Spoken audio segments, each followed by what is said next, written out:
Labą dieną. Sveikinimai Laisvės gynėjų dienos proga iš Plungės viešosios bibliotekos. Jau praėjo 35 metai nuo sausio 13-osios įvykių, o juos reikia vėl ir vėl prisiminti, tam, kad niekada nepamirštume, kaip mes gyvenome, kaip mes gavome laisvę ir, aišku, jaunimui papasakotume apie tuos įvykius, kad laisvė nebuvo valda, kad laisvė buvo sunkiai pasiekiama, bet mes ją iškovojome. Šiais metais pasikviečiau pasidalinti savo prisiminimais plungiškę mokytoją Dainorą Gedvilienę, buvusią sąjūdietę sausio 13-osios naktį kartu su kitais gynusią Lietuvos laisvę prie televizijos bokšto. Miela Dainora, papasakokite, kaip jums ten sekėsi, kokia buvo jūsų pradžia, kiek žinau, jūs buvote sąjūdietė. Tai jau atgimimo metais pradėjote kažką daryti, ką jūs ten darėte, mitingavote, tiesiog, kad žmonės žinotų, kaip viskas vyko ir kaip paskui priėjote prie to, kad reikėjo saugoti parlamentą. Iš tikrųjų, Tilija, aš buvau jauna ir graži, dabar tik ta graži. Ir koks jaunas žmogaus kovojim, sau tokia čia žodė, kovoju. Kokia kova, jokia kova. Tai buvo, ką pasakyti, laisvės, kažkokios laisvės, savo minčių pajautimas, kad tu gali galvoti kitaip, kad tu gali pasipriešinti, tu matė neteisybė. Mes buvom jauni, mes galėjom keliauti bet kur, bet mums nieks neleido. Juk mūsų tokius pačėlis, kad ir dabar jaunų žmonių. Mes galėjom tik po Tarybų Sąjungą keliauti. Bet juk mes matėm, kokia situacija yra Lietuvoje, kaip mums brukamas yra rusizmas, kad mes visko nejautėm. Koks čia kovojams 25 metų, ne? O į sąjūdį mums buvo dar įdomiau atėti. Mes nebijojom kalbėti tarpusavyje, bent tarp bendraamžių. Mano tėvų karta, vyresni už mane, labai bijojo. Ir kai mes važiavome į sąjūdžio suvažiavimą, nesuvažiavimas tai buvo minėjimas Vingio parke 23 dienos, ne? Suvažiavo, nežinau, kiek ten tų žmonių buvo, labai daug. Ir kada Agnė sako, žiūrėk, ką aš turiu, Agnė Lizdenytė mokytoja, jinai buvo su švarkeliu, su atvartais. Ir jinai pasislėpusi parodė, kad aš turiu vėliavėlę iš tų laikų, iš tos mamos ir iš močiutės, kada kalbėjau paslapčiom jų namuose. Be galo buvo lietuvininka šeima. Ir baimė buvo didžiulė. Čia negal sakyti, kad mes ten kovojom ar dar kur nors. Mes nesupratom. Mes šventėm gyvenimą, mes dainavom, mes šokom, mes pagaliau ir susirinkę ir aptarinėdavom, va tu matai, kaip čia pasakė, oho, o kon ten, Vilniau konšnek, kas vyks. Tai mums buvo įdomi. Tik tada pradėjo ryškėti visa nuotrauka toje situacijoje. Mes tik tada sužinome apie Kalantą, aš nebuvau girdėjusi apie Kalantą.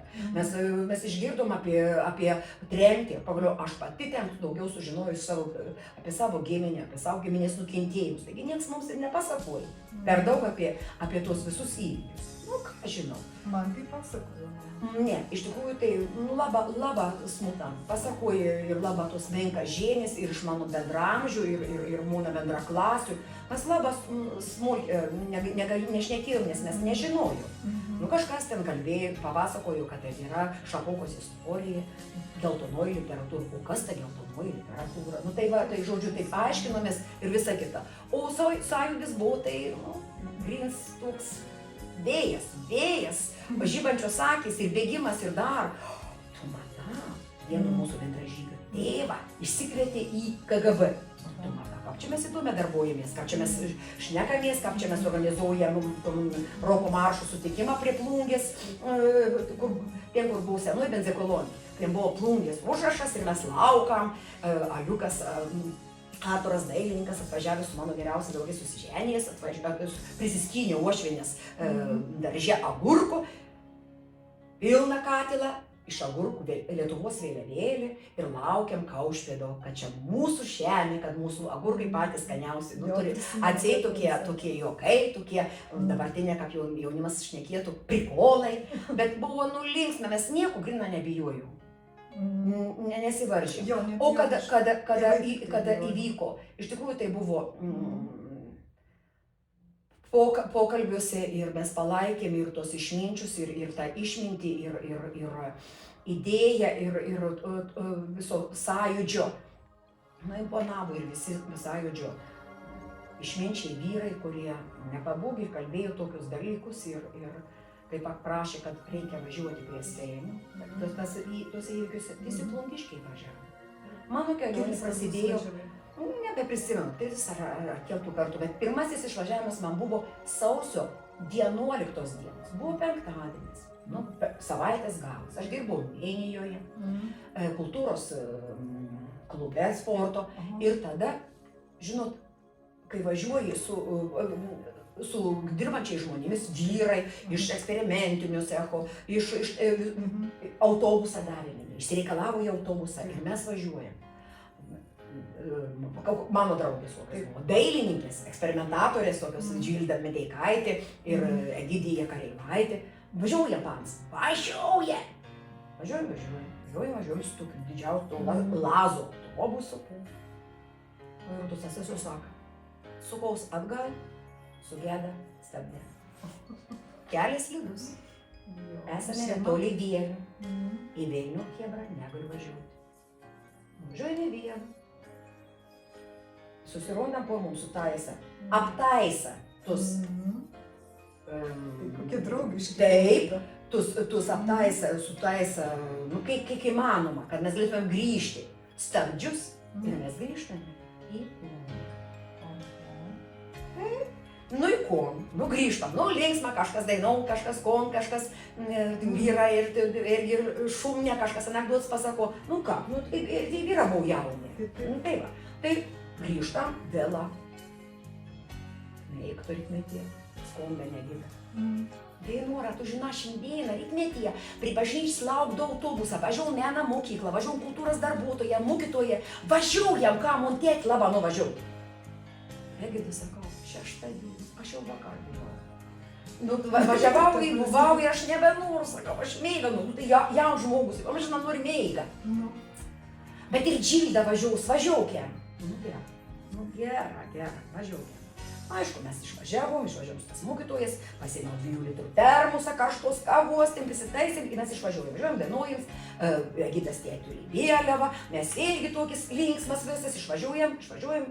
Ir buvo vyrų, kurie važiavo, kurie vežė ir Molotov kokteilius. Ir mes tik paskui pamatėm, kad iškrovė tos kokteilius, kai vežėsi. Bet visi žinojom, kad reikia pirmiausiai važiuoti prie Seimo. Ir Seimas yra paskirstymo punktas, kur mums reikės stovėti, pastovėti, balsuoti už savo laisvę. Mūsų stovėjimas tai yra balsavimas, kas mes norim laisvės. Gerai, nuvažiuojam į mūsų žemę. Na ir į dešinę, į kairę, kas į Karoliniškės prie bokšto, kas į Konarskio gatvę ir mus skirsto. O kas prie Seimo rūmų? Ir tada įsikrovė vyras savo tas dėžės su Molotov kokteilės, anei pasilieka, kažkas pasilieka ir mums sako, jūs Plungiškiai, važiuokit prie bokšto. Gerai, važiuojam, o Karoliniškių bokštų kalną. Įkalniai, ketvirtis buvo vairuotos ir jaunų amžiaus, mes kartu susitikdavom, tai kavinė, tai šokius, tai kur. Ir mums pasistatė autobusą įkalniai šone, kad pravažiuotų. Pravažiuotų kitos mašinos, bet ten tik daugiau autobusų buvo. Ir ką, pasilikėm, aš laiksnų laiką vairuotos, sako, aš atėsiu, gal aš visą laiką būsiu, jeigu jums reikės arbat, sako, gerai. Ir mes tada lipam į kalną. Lipam, mes jaunas, aš su Egida, su Džilda, su tėčiu, su tavo tėveliu Kareiva. Ir mes kažką visi skyrėm. Tos mokytojos buvo, ir amžinatilsį Budginienė, ir Vanzienė mokytoja, ir Žiobakienė, buvo daug Plungiškių. Ir tokių žmonių, kurie sąjūdį palaikė. Ten matydavau aš ar Višiuose, ar prie Laisvės paminklo. Na ir mes palikom pažiūrėti, kas ten prie to bokšto daros. Bokštas apvalus, ar ne? Ir ten kompanija mūsų stoja, aš labai šauniai prisimenu, mažą tokią vėliavą pasėmė, varėniškiai. Jauna kompanija, vaikinas sauga harmonika, merginos dainuoja, kažkas šokporelė, nes šalta. Nu ir mes bakščiojom ten, ir prie mūsų prisprieji Agnė Lizdenytė, amžinatilsį. Nu ir Džilda Medeikaitė, taip pat amžinatilsį. Tai va, mūsų trijulė bakščiojom, ir kažkas pradėjo sakyti, važiuoja.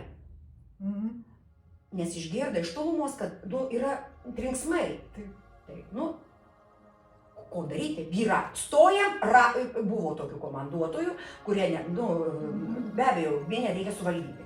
Sustokim ratu. Gerai. Moteris prie pat ratą. Ir aš neprisimenu, kiek tų ratų buvo. Nu, žinai, jau labai susijaudinam, mes, žinau, stovėjom pirms rats prie pat.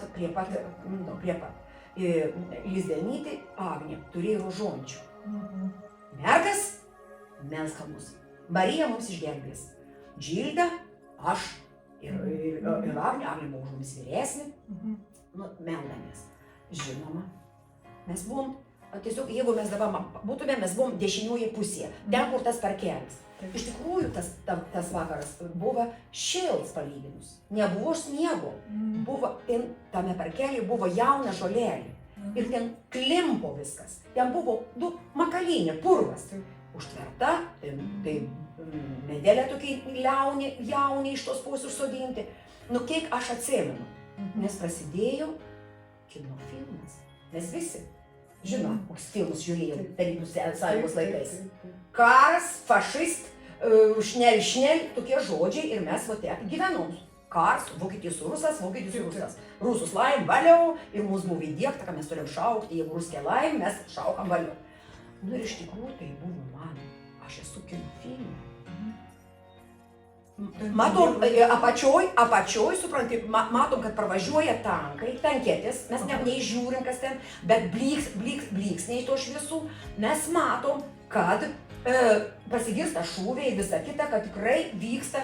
Ir dar mes ką pamatėm? Mes pamatėm, kad šviesios kulkos ten toliau pradeda ir sakom, žiūrėkit, per tvorą lipa. Nu ir kas per tą tvorą lipa? Per tą tvorą lipa yra visi kolaborantai.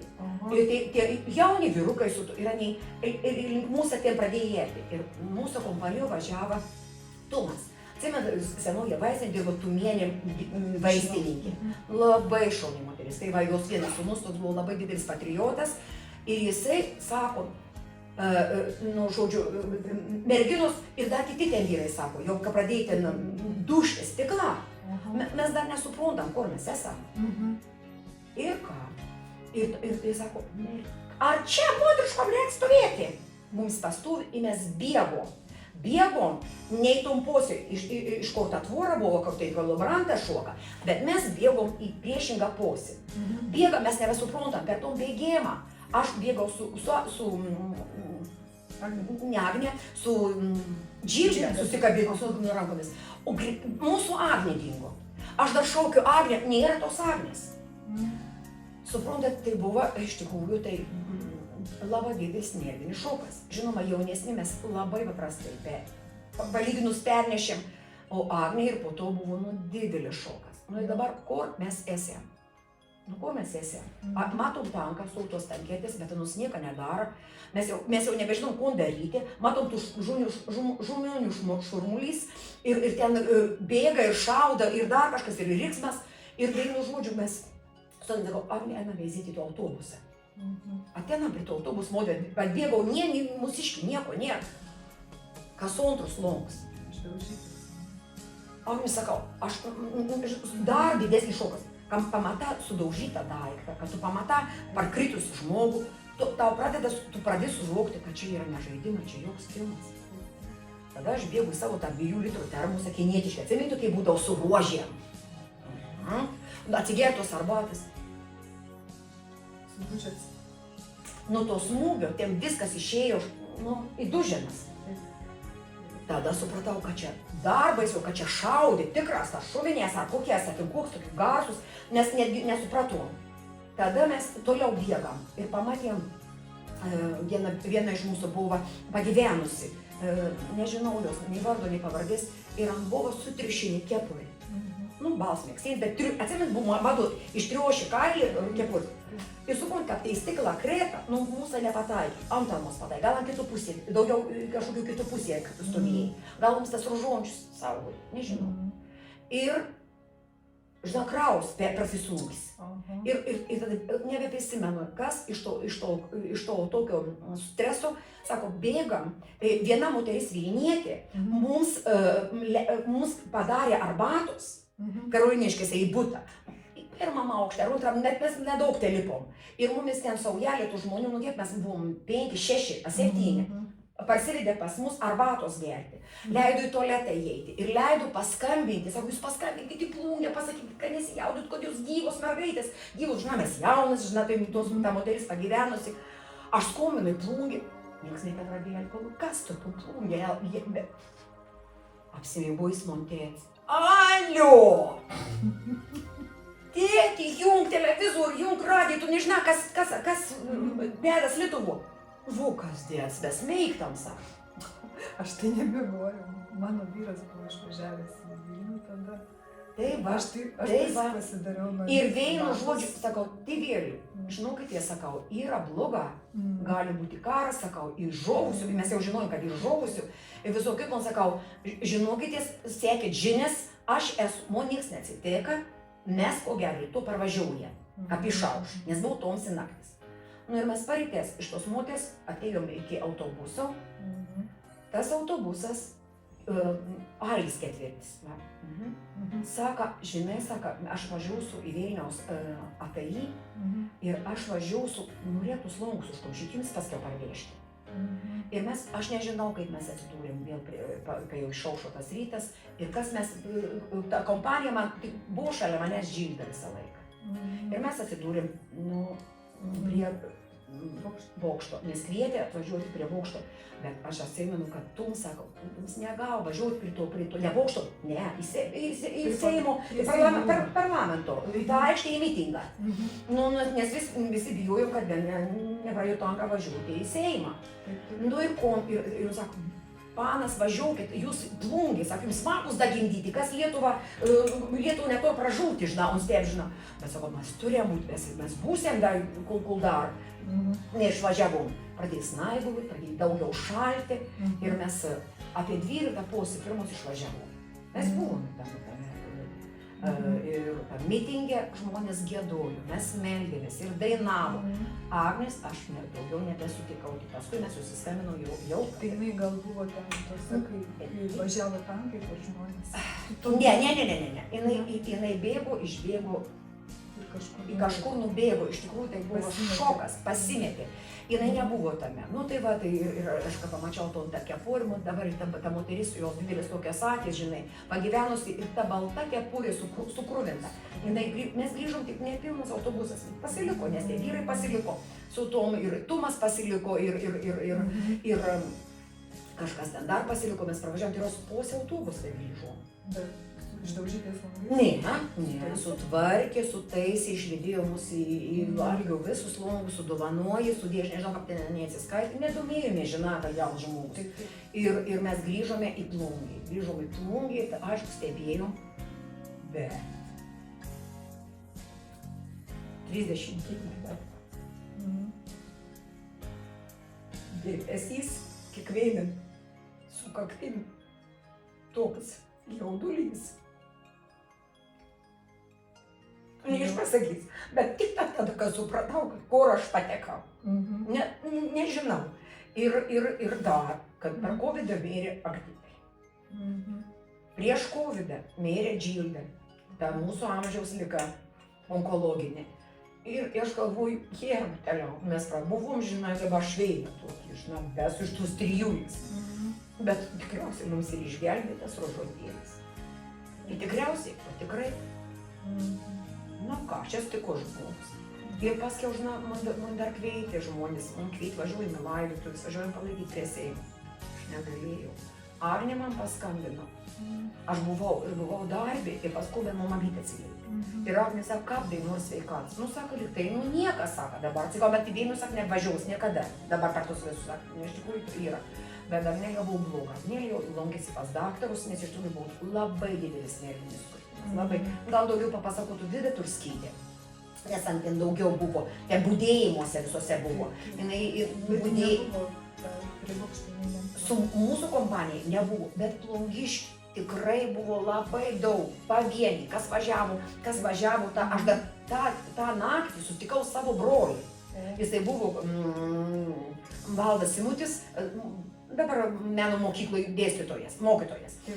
Buvo Dailės akademijos studentas, pasiėmęs gitarą, mums groja, o paskiau anei iš statybų vilka armatūras ir padėjo statyti barikadas. Tai anei irgi visi tie studentai, kas arbatas, kas ten da kažkokių gėrimą, da kažko ten vienu žodžiu, bet buvo toks pakėlėjimas, mes nekovojom, mes darėm iš savo idėjos, iš savo norų, už savo sparnus. Nu va, ir tai toks mano tik tai indėlis. Tai ačiū labai Jums už pasakojimą, bet pabaigai norėčiau, kad Jūsų palinkėjimo šiuolaikiniam jaunimui. Juk dabar irgi auga drąsus jaunimas, bet irgi yra grėsmių.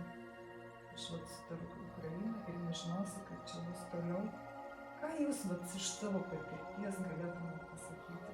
Aš kažkokį momentą dirbau gimnazijoje.